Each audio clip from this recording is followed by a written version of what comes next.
Welcome to Scrum Masters Elite _UK. Dive deep into every match, learn with persistence and courage. Sign up now. What impressed me the most was Hugo Keenan's comeback. I see this not just as a simple return, but as a symbol of perseverance and the resilience of a professional athlete. He entered the game with confidence, handled high balls reliably, contributed to attacks, and even scored, all showing that he hadn't lost his edge during his time away. I felt his presence brought a sense of security to the whole team.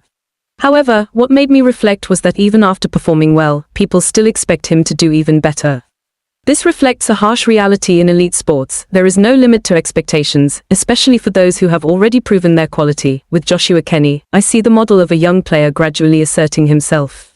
He isn't flashy or explosive, but he is very effective. A good attacking move, a successful score, things that seem small but are crucial for building trust with coaches and fans. I can clearly sense that he is at a turning point in his career. Either he maintains his form to become the first-choice player or risks being replaced if he loses consistency. Rieko Ioane's case made me think the most. He is one of the most versatile players on the field but is currently facing questions about his most suitable position.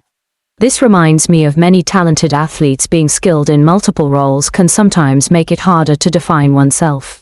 I see him as more dangerous when he has space and freedom, yet the team's tactical system requires him to be more disciplined centrally. I believe this is not just his personal issue, but a tactical puzzle for the whole team, how to maximize the potential of a multifaceted talent.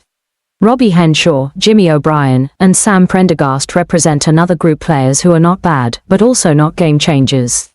I find this the most unfortunate aspect in a high-level match. They put in effort, they participate, but lack decisive moments. Especially for Prendergast, his inconsistency worries me. A few creative plays are not enough if they cannot be converted into tangible results. This reminds me that in sports, as in life, potential only has value when realized. In the backline, players like James Culhane and Will Connors gave me a very different impression: endurance and selflessness. They may not score or create highlights, but they are the team's foundation. I was particularly impressed by Culhane's stats: ball carries, meters gained, tackles, all demonstrating tireless work ethic.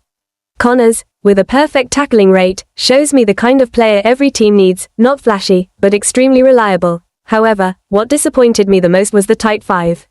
Mistakes, particularly the yellow cards for Brian Deeney and Ronan Gallagher, directly affected the outcome of the match. I see this as clear evidence that a single moment of lost control can ruin the efforts of the entire team. I don't think they lack ability. In fact, they played reasonably well, but the lack of discipline at critical moments caused everything to collapse. R.G. Snyman and Thomas Clarkson showed another aspect: struggling under pressure. I could feel their effort, but they were overwhelmed by the opposition. This made me realize that in sports, trying alone is sometimes not enough. You also need adaptability and courage to overcome opponents with higher intensity. The substitutions brought me a slight positive note. Kieran Frawley stood out with his ability to create breakthroughs, something the starting lineup lacked. New names like Max Deegan and Fintan Gunner also showed potential. But once again, Rabah Slimani's yellow card was a familiar blemish. I see this reflecting a recurring problem. Leinster is not short of talent, but they lack control at crucial moments. I drew many lessons from this. For me personally, the most important things are consistency and discipline. You can be skilled, you can work hard, but if you cannot control yourself in key moments, everything can collapse very quickly. I also learned that every role has its own value. Not everyone needs to shine, but everyone must do their part well. I think we also need to be fairer in judgment. Players shouldn't be evaluated solely by points or a few moments. Behind every performance are many factors: tactics, pressure, physical condition, and even psychology. A player scoring 5 points doesn't mean they are bad. Perhaps they are in a system that doesn't suit them or haven't had the opportunity to fully demonstrate their abilities. What remains with me is a feeling of both hope and concern. Hope because Leinster still has many quality individuals capable of making a difference.